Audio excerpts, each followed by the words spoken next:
Hi Virgo, this is your January 2025 soul story. If you have a sun rising or your moon is in the sign, this is your reading.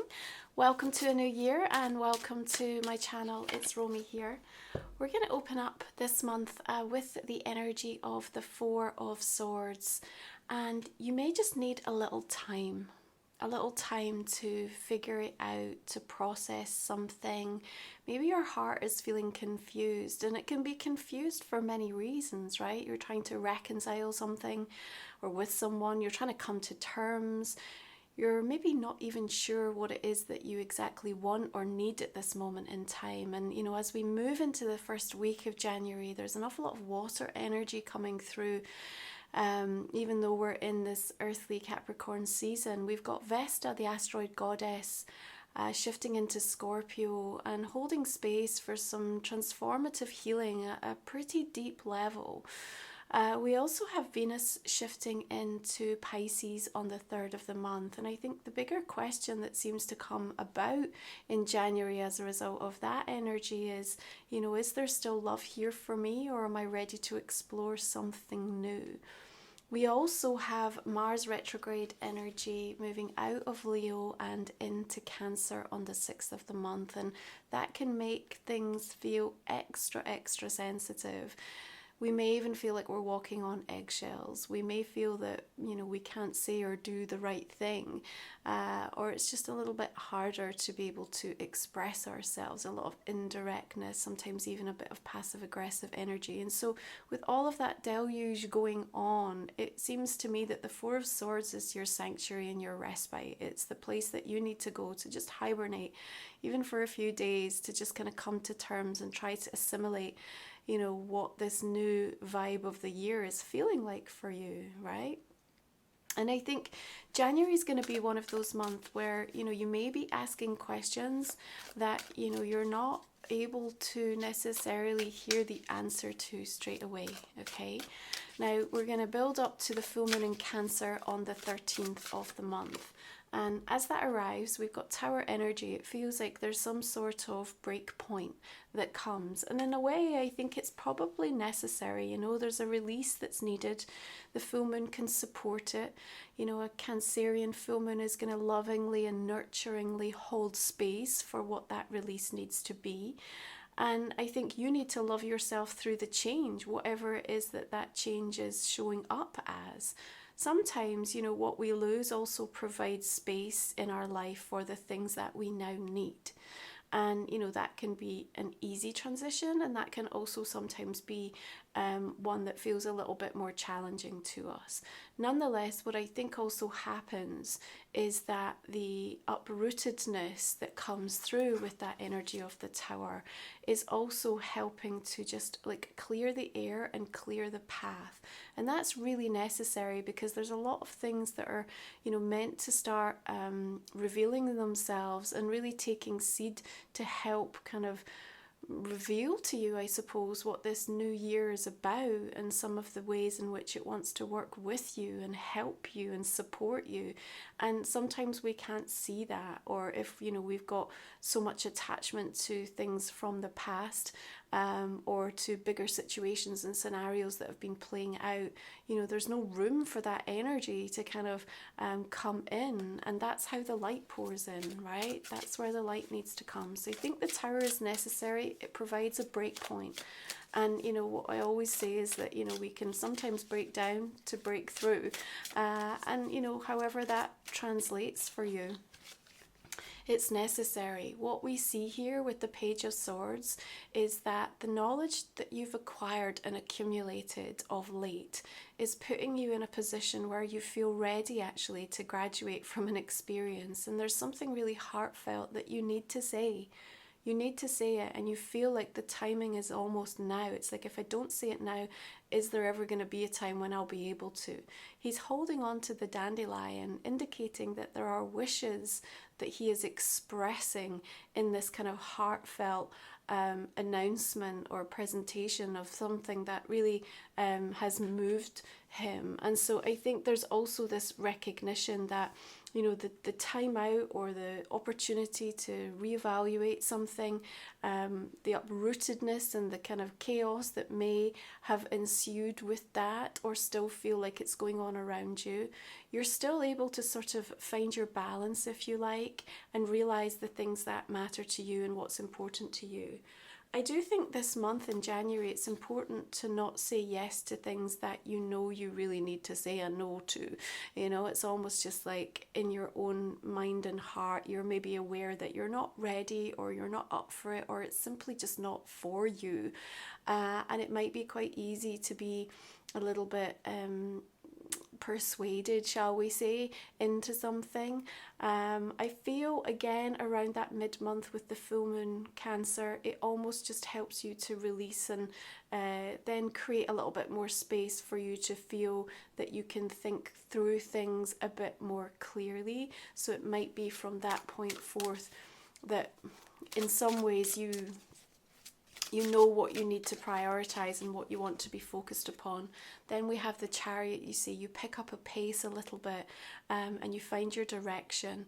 And remember, this is a cardinal energy, so there's a need here to initiate something. And I think once you've spoken, and it feels like it almost like you have to get that off your chest first. Once you've done that, then we're able to move forward. And maybe that's connected into you in a relationship, or you in a situation, or just you with yourself. It's just like, until this is dealt with, I can't move on.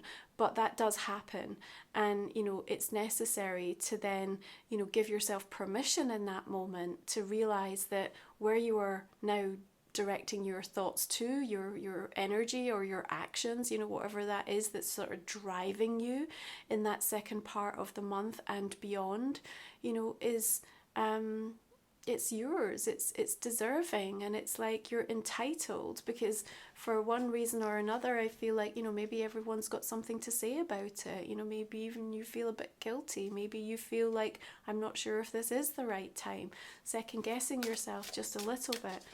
But I think that you owe it to yourself, right? You owe it to yourself to think about, what do I need to align with this life that I'm creating, that I want to improve upon? Because there's no doubt there'll be aspects of your life in 2025 that you want to make better, right? And you're allowed to want that. You're allowed to have that desire, and you're allowed to make the inroads to ensure that that can happen for you. We've got the Lovers here, and it's like you're moving and making your way towards something that feels like it's a better fit for you.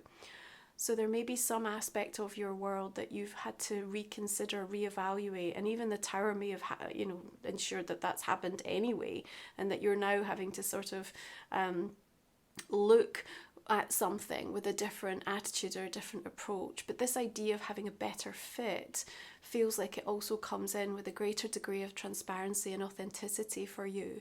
And I think that also really matters, because integrity is at the heart of this for you. So maybe something just started to feel a bit fake. Maybe it felt a bit off. Maybe it felt like it wasn't you anymore, or that you'd outgrown it, or there was just some part of an energy that you've had to sort of walk alongside, or has been woven into your soul story, that you're now really at the point in this heartfelt expression of just saying, yeah, this is not me anymore.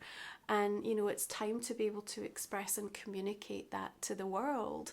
And that means the shedding of a skin. Now, as we come into Aquarius energy, we'll have the new moon arriving at the end of the month on the 29th. We've also got the lunar new year of the wood snake, and one of the things that's really going to teach us consistently, continuously through the course of 2025 is how to keep shedding those skins, so that we can get closer and closer to who we want to be, and in fact who we are. And here we've got the Eight of Wands. You see, you've got this beautiful line of energy that's kind of coming through as a result of the space that's been made because of that Tower. So welcome it, own it, realize that it has a really important message and a really important job for you in the month of January. Now Uranus does station direct in Taurus at the end of the month. On the same day the Sun trines with Jupiter, and there's something kind of auspicious. It feels like it lifts you up and out of a situation. It may even lift your mood. You may just even feel a little bit lighter toward the end of the January, and my goodness, you maybe need that. Maybe everything has felt, or one specific thing has felt incredibly heavy, difficult to handle. But the fact that we've got this Page of Swords sort of standing at an elevated position, we've got the Eight of Wands kind of lifting things up. There's also news, information and communication that's at the heart of that. The reason as to why you do feel a bit better, a bit brighter, a bit lighter. So however those messages and information, make their way towards you, how you interpret it and what you make it mean really seems to make a difference to you. Now let me backtrack a moment, because one of the days that I want to call out, I think is significant in January, is on the 21st, where Pluto conjunct with the Sun. This Pluto Cazimi coming in at 1 degrees is really revealing something. It's asking for this sort of ultimate acknowledgement, if you like, of something that we've perhaps been avoiding or denying within ourselves, within our pathway, and it comes along as a sort of trigger point, a catalyst. Now remember, with a Mars retrograde, there may be a little feeling of that sort of slight ouch energy.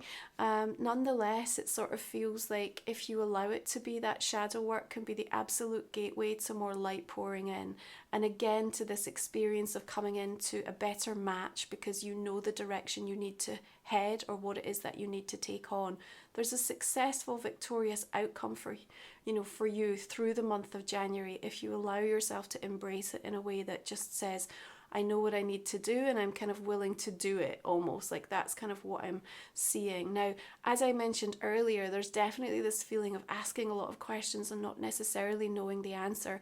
And it's okay to just have that sort of pending file, or that open space that just says, over time, like the blanks have to get filled in here. But even in asking the questions and being able to kind of formulate those questions for yourself, it shows you and others like where your head's at, how you're thinking, how you're evolving, how you're graduating into this new level of awareness and heart discernment.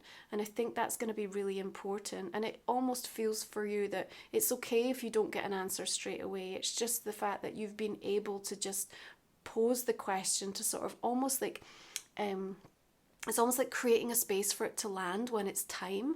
And I think that's really important. It's almost like a form of kind of pre-paving, So think about that. Think about the type of questions that matter and that are important, and that, in time are going to make a big difference in helping to move you forward and to progress you, okay?